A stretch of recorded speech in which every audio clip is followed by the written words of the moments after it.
దయచేసి ఈ ఛానల్ని సబ్స్క్రైబ్ చేయండి, లైక్ చేయండి, కామెంట్స్ చేయండి. Current affairs March 2017 national current affairs. రద్దయిన 500, 1000 నోట్లు ఎన్నికంటే ఎక్కువ కలిగి ఉంటే జరిమానా పడుతుంది. 10 కంటే ఎక్కువ కలిగి ఉంటే. రద్దయిన నోట్లను కలిగి ఉండటాన్ని చట్టవిరుద్ధంగా ప్రకటిస్తూ కేంద్రం తీసుకొచ్చిన స్పెసిఫైడ్ బ్యాంక్ నోట్స్ బిల్లు 2017కు ఫిబ్రవరి 27న ఎవరు ఆమోదం తెలిపారు?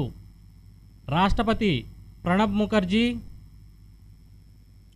రద్దయిన నోట్లను కలిగి ఉండటాన్ని చట్టవిరుద్ధంగా ప్రకటిస్తూ కేంద్రం తీసుకొచ్చిన స్పెసిఫైడ్ బ్యాంక్ నోట్స్ బిల్లుకు రాష్ట్రపతి ప్రణబ్ ముఖర్జీ ఎప్పుడు ఆమోదం తెలిపారు? ఫిబ్రవరి 27, 2017న. రద్దయిన 500, 1000 నోట్లు 10 కంటే ఎక్కువ కలిగి ఉండి చట్టాన్ని ఉల్లంఘిస్తే ఎంత జరిమానా విధిస్తారు? రూపాయలు 10,000 లేదా కలిగి ఉన్న నోట్ల ముఖ విలువకు 5 రెట్లు. రద్దయిన 500, 1000 నోట్లు అధ్యయనం మరియు పరిశోధన కోసం ఎన్ని నోట్ల వరకు ఉంచుకోవచ్చు? 25 నోట్ల వరకు. ఉత్తరాఖండ్లోని రిషికేశ్లో ఎన్నవ అంతర్జాతీయ యోగా ఫెస్టివల్ ప్రారంభమైంది? 29వ అంతర్జాతీయ యోగా ఫెస్టివల్. ఉత్తరాఖండ్లోని ఏ ప్రాంతంలో అంతర్జాతీయ యోగా ఫెస్టివల్ ప్రారంభమైంది? రిషికేశ్లో. ఉత్తరాఖండ్లోని రిషికేశ్లో 29వ అంతర్జాతీయ యోగా ఫెస్టివల్ ఎప్పుడు ప్రారంభమైంది? మార్చి 1వ తేదీన. ఏ నది ఒడ్డున జరిగిన 29వ అంతర్జాతీయ యోగా ఫెస్టివల్ ప్రధానమంత్రి నరేంద్ర మోదీ వీడియో కాన్ఫరెన్స్ ద్వారా ప్రసంగించారు? గంగా నది ఒడ్డున. గంగా నది ఒడ్డున జరిగిన 29వ అంతర్జాతీయ యోగా ఫెస్టివల్ ప్రధానమంత్రి నరేంద్ర మోదీ వీడియో కాన్ఫరెన్స్ ద్వారా ఏ తేదీన ప్రసంగించారు? మార్చి 2వ తేదీన.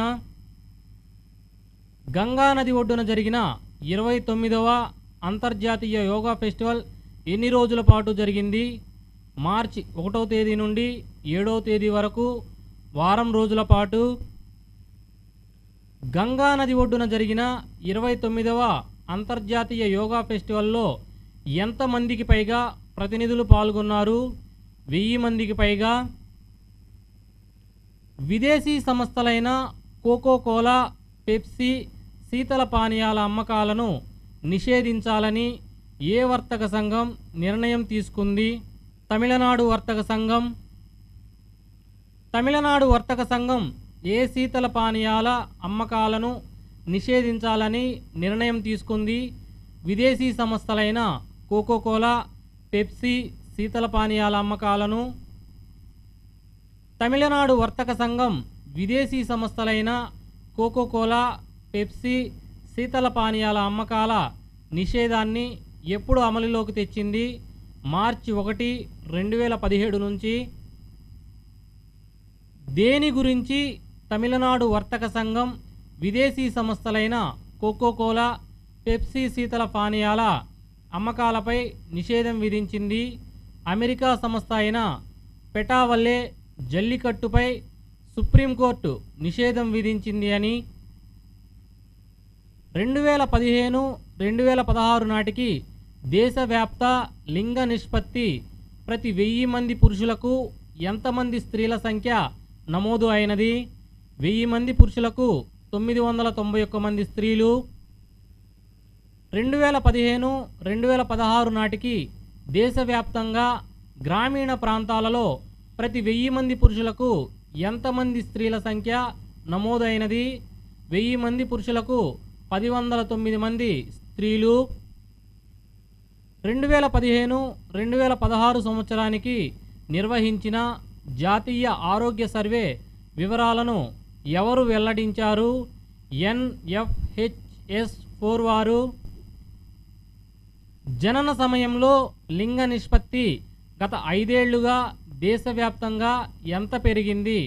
914 నుంచి 919కు. జనన సమయంలో లింగ నిష్పత్తి గత 5 ఏళ్లుగా పట్టణ ప్రాంతాలలో ఎంత నమోదైనది? 899. ఆంధ్రప్రదేశ్ మొత్తం జనాభాలో గ్రామీణ ప్రాంతాలలో లింగ నిష్పత్తి ఎంతగా నమోదైనది? 1018. ఆంధ్రప్రదేశ్ మొత్తం జనాభాలో పట్టణ ప్రాంతాలలో లింగ నిష్పత్తి ఎంతగా నమోదైనది? 1027. జనన సమయంలో ఆంధ్రప్రదేశ్ వ్యాప్తంగా గ్రామీణ ప్రాంతాలలో లింగ నిష్పత్తి ఎంత? 880. జనన సమయంలో ఆంధ్రప్రదేశ్ వ్యాప్తంగా పట్టణ ప్రాంతాలలో లింగ నిష్పత్తి ఎంత? 1010. తెలంగాణ మొత్తం జనాభాలో గ్రామీణ ప్రాంతాలలో లింగ నిష్పత్తి ఎంతగా నమోదైనది? 1035. జనన సమయంలో తెలంగాణ వ్యాప్తంగా గ్రామీణ ప్రాంతాలలో లింగ నిష్పత్తి ఎంత? 865. జనన సమయంలో తెలంగాణ వ్యాప్తంగా పట్టణ ప్రాంతాలలో లింగ నిష్పత్తి ఎంత? 884. ప్రపంచ వన్యప్రాణుల దినోత్సవాన్ని పురస్కరించుకుని ఏ తేదీన న్యూఢిల్లీలో ప్రపంచ wild life crime control bureau ఆధ్వర్యంలో కార్యక్రమం జరిగింది? మార్చ్ 3వ తేదీన.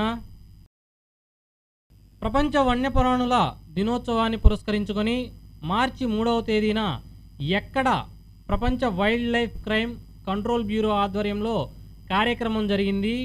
న్యూఢిల్లీలో. ప్రపంచ వన్యప్రాణుల దినోత్సవాన్ని పురస్కరించుకొని మార్చి 3వ తేదీన న్యూఢిల్లీలో ఎవరి ఆధ్వర్యంలో కార్యక్రమం జరిగింది? ప్రపంచ wild life crime control bureau ఆధ్వర్యంలో. ప్రపంచ వన్యప్రాణుల దినోత్సవాన్ని పురస్కరించుకొని మార్చి 3వ తేదీన న్యూఢిల్లీలో ప్రపంచ wild life crime control bureau ఆధ్వర్యంలో జరిగిన కార్యక్రమంలో ఏ మంత్రి పాల్గొన్నారు? కేంద్ర పర్యాటక శాఖ మంత్రి అనిల్ దేవ్. కేంద్ర పర్యాటక శాఖ మంత్రి అనిల్ దేవే ప్రపంచ వన్యప్రాణుల దినోత్సవాన్ని పురస్కరించుకొని మార్చి 3వ తేదీన న్యూఢిల్లీలో ప్రపంచ wild life crime control bureau ఆధ్వర్యంలో జరిగిన కార్యక్రమంలో మాట్లాడుతూ ప్రపంచంలో ఉన్న సింహాల మొత్తంలో భారత్లో ఎంత శాతం ఉన్నాయి అన్నారు? 70%. కేంద్ర పర్యాటక శాఖ మంత్రి అనిల్ దేవే దేశంలో మొత్తం ఎన్ని సింహాలు ఉన్నాయని తెలిపారు? 2400 సింహాలు. కేంద్ర జీఎస్టీ, సిజిఎస్టీ, సమగ్ర జీఎస్టీ, ఐజీఎస్టీ బిల్లుల తుది ముసాయిదాలను ఏ కౌన్సిల్ ఆమోదం తెలిపింది? GST council. కేంద్ర ఆర్థిక మంత్రి అరుణ్ జైట్లీ అధ్యక్షతన సమావేశమైన జీఎస్టీ కౌన్సిల్ జీఎస్టీ పరిధి నుంచి ఎవరికి మినహాయింపులు ఇవ్వాలని నిర్ణయించింది? రైతులకు మరియు చిన్న వ్యాపారులకు. ఎవరు జీఎస్టీ కింద నమోదు కావలసిన అవసరం లేదు? వ్యవసాయదారులు. ఎంతలోపు టర్నోవర్ ఉన్న వ్యాపారులకు జీఎస్టీ రిజిస్ట్రేషన్ అవసరం లేదు? ఏడాదికి రూపాయలు 20 లక్షల లోపు. పంజాబ్ రాష్ట్రంలోని అమృత్సర్లో భారత్ పాక్ సరిహద్దు ప్రాంతమైన అత్తారీలో దేశంలోనే అత్యంత ఎత్తైన జాతీయ పతాకాన్ని ఎప్పుడు ఆవిష్కరించారు? మార్చి 5వ తేదీన. పంజాబ్ రాష్ట్రంలోని అమృత్సర్లో భారత్ పాక్ సరిహద్దు ప్రాంతమైన ఏ ప్రదేశంలో దేశంలోనే అత్యంత ఎత్తైన జాతీయ పతాకాన్ని మార్చి 5వ తేదీన ఆవిష్కరించారు? అత్తారీలో. పంజాబ్ రాష్ట్రంలోని అమృత్సర్లో భారత్ పాక్ సరిహద్దు ప్రాంతమైన అత్తారీలో దేశంలోనే అత్యంత ఎత్తైన జాతీయ పతాకాన్ని మార్చి 5వ తేదీన ఆవిష్కరించారు. అయితే జాతీయ పతాకాన్ని ఆవిష్కరించిన స్తంభం పొడవు ఎంత? స్తంభం పొడవు 110 మీటర్లు, అంటే 360 అడుగులు. పంజాబ్ రాష్ట్రంలోని అమృత్సర్లో భారత్ పాక్ సరిహద్దు ప్రాంతమైన అత్తారీలో దేశంలోనే అత్యంత ఎత్తైన జాతీయ పతాకాన్ని మార్చి 5వ తేదీన ఆవిష్కరించారు. అయితే జాతీయ పతాకాన్ని ఆవిష్కరించిన స్తంభం బరువు ఎంత? 55 టన్నులు. పంజాబ్ రాష్ట్రంలోని అమృత్సర్లో భారత్ పాక్ సరిహద్దు ప్రాంతమైన అత్తారీలో దేశంలోనే అత్యంత ఎత్తైన జాతీయ పతాకాన్ని మార్చి 5వ తేదీన ఆవిష్కరించారు. అయితే జాతీయ పతాకం పొడవు వెడల్పు ఎంత? పొడవు 120 అడుగులు, వెడల్పు 80 అడుగులు. పంజాబ్ రాష్ట్రంలోని అమృత్సర్లో భారత్ పాక్ సరిహద్దు ప్రాంతమైన అత్తారీలో దేశంలోనే అత్యంత ఎత్తైన జాతీయ పతాకాన్ని మార్చి 5వ తేదీన ఆవిష్కరించారు. అయితే జాతీయ పతాకంను ఎక్కడి నుంచి కూడా చూడవచ్చు. పాకిస్తాన్లోని లాహోర్ నుంచి. దేశంలోనే ఎత్తైన జాతీయ జెండాను మొదట ఎక్కడ నెలకొల్పారు? జార్ఖండ్ రాజధాని అయిన రాంచీలో. జార్ఖండ్ రాజధాని అయిన రాంచీలో నెలకొల్పిన జాతీయ జెండా ఎత్తు ఎంత? 293 అడుగులు. దేశంలోనే ఎత్తైన జాతీయ జెండాను రెండోసారి ఎక్కడ నెలకొల్పారు? తెలంగాణలోని హైదరాబాద్లో. తెలంగాణలోని హైదరాబాద్లో నెలకొల్పిన జాతీయ జెండా ఎత్తు ఎంత? 300 అడుగుల ఎత్తు అయిన స్తంభం. దేశంలోనే తొలి ప్లాస్టిక్ రహిత నగరంగా ఏ ప్రాంతం నిలువనుంది? కేరళ రాజధాని అయిన తిరువనంతపురం. కేరళ రాజధాని అయిన తిరువనంతపురం నగరపాలక పరిధిలోకి వచ్చే అన్ని ప్రాంతాలలో ప్లాస్టిక్ క్యారీ బ్యాగ్ల వినియోగంపై ఎప్పటి నుంచి నిషేధం విధించింది? మార్చి 1వ తేదీ నుంచి. కేరళ రాజధాని అయిన తిరువనంతపురం నగరంలో నిర్వహించే ఏ వేడుక ఉత్సవాల్లో వేటిని వినియోగించవద్దని ఆదేశించింది? ప్లాస్టిక్తో తయారయ్యే సంచులు, ప్లేట్లు, గ్లాసులు, పాలిథిన్ కవర్లు. కేరళ రాజధాని అయిన తిరువనంతపురం నగరంలో నిర్వహించే ఏ వేడుక ఉత్సవాల్లో ప్లాస్టిక్తో తయారయ్యే సంచులు, ప్లేట్లు, గ్లాసులు, పాలిథిన్ కవర్లు వినియోగించవద్దని ఎవరు ఆదేశించారు? తిరువనంతపురం మున్సిపల్ కార్పొరేషన్ వారు. భారత్ ఐరాస లింగ సమానత్వ ఒప్పందానికి ఎవరి ఆమోదం తెలిపింది? కేంద్ర కేబినెట్ ఆమోదం. భారత్ ఐరాస లింగ సమానత్వ ఒప్పందానికి కేంద్ర కేబినెట్ ఆమోదం ఎప్పుడు తెలిపింది? మార్చి 6వ తేదీన. మార్చి 6వ తేదీన జరిగిన భారత్ ఐరాస లింగ సమానత్వ ఒప్పందానికి కేంద్ర కేబినెట్ ఆమోదం ఎవరి అధ్యక్షతన జరిగింది? ప్రధానమంత్రి నరేంద్ర మోదీ. మార్చి 6వ తేదీన జరిగిన భారత్ ఐరాస లింగ సమానత్వ ఒప్పందానికి కేంద్ర కేబినెట్ ఆమోదం ప్రధానమంత్రి నరేంద్ర మోదీ అధ్యక్షతన కేబినెట్ సమావేశంలో ఏ వ్యవస్థ ద్వారా పాలనా సంస్థలో మహిళల భాగస్వామ్యాన్ని ప్రోత్సహించాలని నిర్ణయించారు? పంచాయతీరాజ్ వ్యవస్థ. మార్చి 6వ తేదీన జరిగిన భారత్ ఐరాస లింగ సమానత్వ ఒప్పందానికి కేంద్ర కేబినెట్ ఆమోదం ప్రధానమంత్రి నరేంద్ర మోదీ అధ్యక్షతన కేబినెట్ సమావేశంలో పంచాయతీరాజ్ వ్యవస్థ ద్వారా పాలనా సంస్థలో ఎవరిని ప్రోత్సహించాలని నిర్ణయించారు? మహిళల భాగస్వామ్యాన్ని ప్రోత్సహించాలని. యూకేకు చెందిన టైమ్స్ హయ్యర్ ఎడ్యుకేషన్ మార్చి 6న ప్రకటించిన ఉత్తమ యూనివర్సిటీల ర్యాంకింగ్లో బెంగళూరుకి చెందిన ఇండియన్ ఇన్స్టిట్యూట్ ఆఫ్ సైన్స్ ఎన్నవ ర్యాంక్ సాధించింది? 8వ ర్యాంక్. 2017లో ఏ విభాగంలో ఇండియన్ ఇన్స్టిట్యూట్ ఆఫ్ సైన్స్ బెంగళూరుకు ఈ ర్యాంకు దక్కింది? ఉత్తమ చిన్న విశ్వవిద్యాలయాల విభాగంలో. ప్రపంచ టాప్ 10 యూనివర్సిటీల జాబితాలో తొలిసారి స్థానం దక్కించుకున్న భారతీయ విశ్వవిద్యాలయం ఏది? Indian Institute of science Bengaluru. ఎంతమంది కంటే తక్కువ విద్యార్థులు ఉన్న విశ్వవిద్యాలయాలను చిన్న యూనివర్సిటీలు అంటారు? 5,000 మంది కంటే తక్కువ ఉన్న విశ్వవిద్యాలయాలను.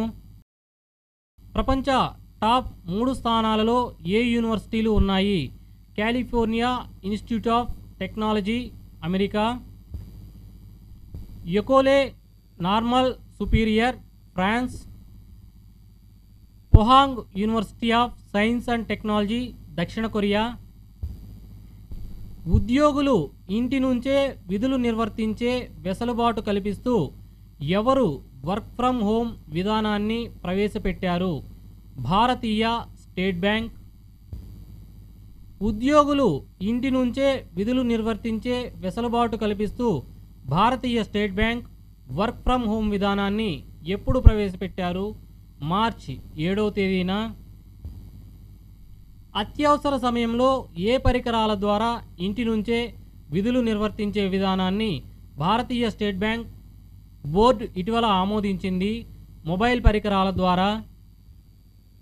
అత్యవసర సమయంలో ఏ పరికరాల ద్వారా ఇంటి నుంచే విధులు నిర్వర్తించే విధానానికి ఉపయోగించే మొబైల్ డివైజుల్లోని యాప్స్ డేటా సురక్షితంగా ఉండేలా ఏ టెక్నాలజీని వినియోగించుకోనుంది?